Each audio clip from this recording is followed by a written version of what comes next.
Mandya style ಉಪ್ಸಾರು ಇದಂತೂ ತುಂಬಾ ರುಚಿಯಾಗಿರುತ್ತೆ. ತರಕಾರಿ ಸಾರು ತಿಂದು ತಿಂದು ಬೋರ್ ಆಗಿದ್ದರೆ ಈ ಒಂದು ರೆಸಿಪಿನ ಡೆಫಿನೆಟ್ಲಿ ಟ್ರೈ ಮಾಡ್ಬೋದು. ಇದ್ರ ಮುಂದೆ ಚಿಕನ್ ಮತ್ತು ಮಟನ್ ಸಾಂಬಾರು ಕೂಡ ಬೇಡ ಅಂತಾರೆ, ಅಷ್ಟು ಚೆನ್ನಾಗಿರುತ್ತೆ. Welcome to Sharika Shruti home recipes. ಇನ್ನೂ ಯಾರು ನಮ್ಮ ಚಾನಲ್ಗೆ ಸಬ್ಸ್ಕ್ರೈಬ್ ಆಗಿಲ್ಲ ಅವರು ಈಗಲೇ ಸಬ್ಸ್ಕ್ರೈಬ್ ಆಗಿ ಮುಂದಿನ ನೋಟಿಫಿಕೇಷನ್ಗಾಗಿ ಬೆಲ್ಲೈಕನನ್ನು ಪ್ರೆಸ್ ಮಾಡಿ. ವಿಡಿಯೋ ಇಷ್ಟ ಆದರೆ ಲೈಕ್ ಮಾಡೋದನ್ನು ಮರಿಬೇಡಿ. ಬನ್ನಿ ನೋಡೋಣ ಈಗ ಮಾಡೋದು ಹೇಗೆ ಅಂತ. ನಾನಿಲ್ಲಿ 1 ಕಪ್ ಆಗೋಷ್ಟು ಬೇಳೆಯನ್ನು ತೊಗೊಂಡಿದ್ದೀನಿ, ತೊಗರಿ ಬೇಳೆಯನ್ನು ತೊಗೊಂಡಿದ್ದೀನಿ. ನೀವು ಬೇಕಾದರೆ ಇದನ್ನು ಕಾಳುಗಳಲ್ಲೂ ಕೂಡ ಮಾಡ್ಕೋಬೋದು. ನಾನಿಲ್ಲಿ 1 ಕಪ್ ಬೇಳೆಯನ್ನು ತೊಗೊಂಡಿದ್ದೀನಿ. ಇಲ್ಲಿ 1 ಟೊಮೆಟೊ ಹಣ್ಣನ್ನು ಹೆಚ್ಚಿಟ್ಕೊಂಡಿದ್ದೀನಿ. ಮತ್ತು ಉಪ್ಸಾರು ಸೊಪ್ಪು 2 ಕಟ್ಟನ್ನು ಚೆನ್ನಾಗಿ ತೊಳೆದು ವಾಶ್ ಮಾಡಿ ಸಣ್ಣಗೆ ಕಟ್ ಮಾಡಿ ಇಟ್ಕೊಂಡಿದ್ದೀನಿ. ನೀವು ಯಾವ ಸೊಪ್ಪಾದರೂ ಕೂಡ ಯೂಸ್ ಮಾಡ್ಬೋದು. ನೆಕ್ಸ್ಟು ನಾನಿಲ್ಲಿ ಒಂದು ಇಡಿ ಆಗೋಷ್ಟು ಕೊತ್ತಂಬರಿ ಸೊಪ್ಪನ್ನು ಕಟ್ ಮಾಡಿ ಇಟ್ಕೊಂಡಿದ್ದೀನಿ. ಮತ್ತು ಉಪ್ಪು ರುಚಿಗೆ ತಕ್ಕಷ್ಟು.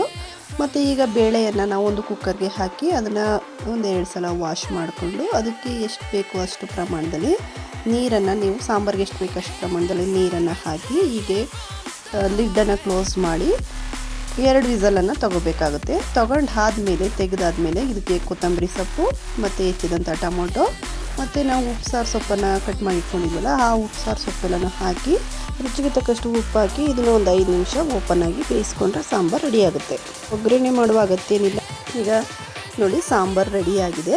ಈಗ ಇದಕ್ಕೆ ಬೇಕಾಗುವಂತಹ ಖಾರವನ್ನು ರೆಡಿ ಮಾಡ್ಕೊಳ್ಳೋಣ ಬನ್ನಿ. ಈಗ ಇಲ್ಲಿ ಖಾರಕ್ಕೆ ನಾನಿಲ್ಲಿ 4 ಒಣಮೆಣಸಿನ್ಕಾಯಿಯನ್ನು ತೊಗೊಂಡಿದ್ದೀನಿ.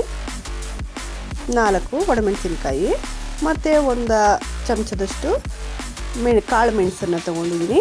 ಮತ್ತು 1 ಚಮಚದಷ್ಟು ಜೀರಿಗೆ ಮತ್ತು 1 ಇಡಿ ಆಗುವಷ್ಟು ಕೊತ್ತಂಬರಿ ಸೊಪ್ಪು ಮತ್ತು ಸ್ವಲ್ಪ ಒಂದು ಅರ್ಧ ಇಂಚಷ್ಟು ಹುಣಸೆಹಣ್ಣು ಮತ್ತು ನಾನಿಲ್ಲಿ 2 ಗೆಡ್ಡೆ ಬೆಳ್ಳುಳ್ಳಿಯನ್ನು ತೊಗೊಂಡಿದ್ದೀನಿ. ಮತ್ತು ಇಲ್ಲಿ 3 ಸ್ಪೂನಷ್ಟು ಹುಚ್ಚೆಳ್ಳನ್ನು ತೊಗೊಂಡಿದ್ದೀನಿ. ಇದು ಹಾಕೋದ್ರಿಂದ ಖಾರ ತುಂಬಾ ಟೇಸ್ಟಿಯಾಗಿ ಬರುತ್ತೆ. ಇದು ಮಾಡುವಂಥ ಸೀಕ್ರೆಟ್. ಈಗ ಬನ್ನಿ, ಈಗ ಮೆಣಸಿನ್ಕಾಯಿಯನ್ನು ನಾವು ಹೀಗೆ ಸ್ವಲ್ಪ ಹುರ್ಕೋಬೇಕಾಗುತ್ತೆ, ಆಯಿಲನ್ನು ಹಾಕಬಾರ್ದು. ನೆಕ್ಸ್ಟು ನಾವು ಒಂದು ಮಿಕ್ಸಿ ಜಾರನ್ನು ತಗೊಂಡು ಇದಕ್ಕೆ ಜೀರಿಗೆ, ಬೆಳ್ಳುಳ್ಳಿ, ಹುರಿದಿಟ್ಟಂಥ ಮೆಣಸಿನ್ಕಾಯಿ, ಕಾಳು ಮೆಣಸು ಮತ್ತು ನಾವು ಇಟ್ಕೊಂಡಿದ್ದಂಥ ಹುಣಸೆಹಣ್ಣು ಮತ್ತು ಹುಚ್ಚೆಳ್ಳು ಇವನ್ನೆಲ್ಲ ನಾವು ಕೊತ್ತಂಬರಿ ಸೊಪ್ಪು ಖಾರಕ್ಕೆಲ್ಲ ಏನೇನು ಇಟ್ಕೊಂಡಿದ್ವಿ ಅದನ್ನೆಲ್ಲ ಹಾಕಿ ಚೆನ್ನಾಗಿ ಇದನ್ನು ನಾವು ಪೇಸ್ಟ್ ಮಾಡ್ಕೋಬೇಕಾಗತ್ತೆ. ಅಂದರೆ ಫುಲ್ ಪೇಸ್ಟ್ ಅಂದರೆ ಖಾರನ ತುಂಬ ಸಖತ್ ನುಣ್ಣಗರಿಬಾರ್ದು, ಒಂದು ಸ್ವಲ್ಪ ತರ್ತರಿ ಹಾಗೇ ಹುರಿಟ್ಕೊಂಡು ಚೆನ್ನಾಗಿರುತ್ತೆ. ಈಗ ಖಾರ ರೆಡಿ ಆಯಿತು. ಇದನ್ನು ನಾನು ಮಿಕ್ಸಿಯಿಂದ ಒಂದು ಬೌಲ್ಗೆ ಸರ್ವ್ ಮಾಡ್ಕೊಂಡಿದ್ದೀನಿ. ಈಗ ಸಾಂಬಾರು ಮತ್ತು ಖಾರ 2 ಕೂಡ ರೆಡಿಯಾಗಿದೆ. ನೋಡಿ ಸಾಂಬಾರು ಮತ್ತು ಖಾರ ಎಷ್ಟು ಚೆನ್ನಾಗಿ ರೆಡಿಯಾಗಿ ಬಂದಿದೆ ಅಂತ. ತುಂಬಾ ಚೆನ್ನಾಗಿ ಬಂದಿದೆ ಮತ್ತು ಟೇಸ್ಟು ಕೂಡ ಅಷ್ಟೇ ಅಮೇಝಿಂಗ್ ಆಗಿರುತ್ತೆ. ನೀವು ಒಂದ್ಸಲ ಟ್ರೈ ಮಾಡಿ ನೋಡಿ, ಮಾಡೋದು ಕೂಡ ತುಂಬಾ ಈಸಿ ಇದೆ. ಇಂತಹ ರೆಸಿಪೀಸ್ಗಳಿಗಾಗಿ ಶಾರಿಕಾ ಶ್ರುತಿ ಹೋಮ್ ರೆಸಿಪೀಸ್ನ ಫಾಲೋ ಮಾಡೋದನ್ನು ಮರಿಬೇಡಿ ಮತ್ತು ಸಬ್ಸ್ಕ್ರೈಬ್ ಮಾಡ್ಕೊಳ್ಳಿ. ಈಗ ಬನ್ನಿ ಇದನ್ನು ಸರ್ವ್ ಮಾಡ್ಕೊಡ್ತೀನಿ. ಈಗ ನಾನು ಒಂದು ತಟ್ಟೆಯನ್ನು ತಗೊಂಡು ಇದಕ್ಕೆ ಮುದ್ದೆ ಅಂತೂ ಬೆಸ್ಟ್ ಕಾಂಬಿನೇಷನ್ ಆಗಿರುತ್ತೆ. ಇಲ್ಲಿ ಮುದ್ದೆ ಮತ್ತು ಒಂದು ಬೌಲ್ ರೈಸನ್ನು ತಗೊಂಡಿದ್ದೀನಿ.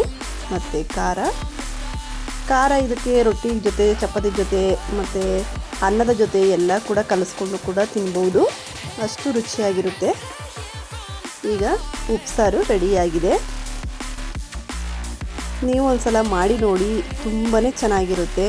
ನಾನು ತುಂಬ ಬೇಗ ಹೇಳ್ಕೊಟ್ಟಿದ್ದೀನಿ, ಆದರೆ ಶಾರ್ಟಾಗಿ ನಿಮ್ಗೆ ಅರ್ಥ ಆಗುತ್ತೆ ವಿಡಿಯೋನ ನೋಡಿದರೆ. ಒಂದು ಸಲ ಟ್ರೈ ಮಾಡಿ ನೋಡಿ. ಅಮೇಝಿಂಗ್ ಅಂದರೆ ಅಮೇಝಿಂಗ್ ಆಗಿರುತ್ತೆ ಟೇಸ್ಟ್ ಅಂತೂ. ನನಗೆ ಆ್ಯಕ್ಚುಲಿ ನಾನು ಇದನ್ನು ಕಲಿತು ಮಾಡಿದ್ದು, ನನಗೆ ತುಂಬ ಇಷ್ಟ ಆಗಿತ್ತು. ಅದಕ್ಕೆ ನಾನು ನಿಮ್ಮ ಜೊತೆ ಇದನ್ನು ರೆಸಿಪಿನ ಶೇರ್ ಮಾಡ್ತಾಯಿದ್ದೀನಿ. ನೀವು ಒಂದು ಸಲ ನಿಮ್ಮ ಮನೆಯಲ್ಲಿ ಟ್ರೈ ಮಾಡಿ ನೋಡಿ. ನಿಮ್ಮ ಅನಿಸಿಕೆಯನ್ನು ನನಗೆ ಕಾಮೆಂಟ್ ಮೂಲಕ ತಿಳಿಸ್ಬೋದು. 100% ಈ ರೆಸಿಪಿ ಅಂತೂ ತುಂಬಾ ಚೆನ್ನಾಗಿರುತ್ತೆ. ಇದೇ ರೀತಿ ಶಾರಿಕಾ ಶ್ರುತಿ ಹೋಮ್ ರೆಸಿಪೀಸ್ನ ಫಾಲೋ ಮಾಡ್ತಾಯಿರಿ ಮತ್ತು ಚಾನಲನ್ನು ಸಬ್ಸ್ಕ್ರೈಬ್ ಮಾಡ್ಕೊಳ್ಳಿ. Thank you for watching. Bye bye.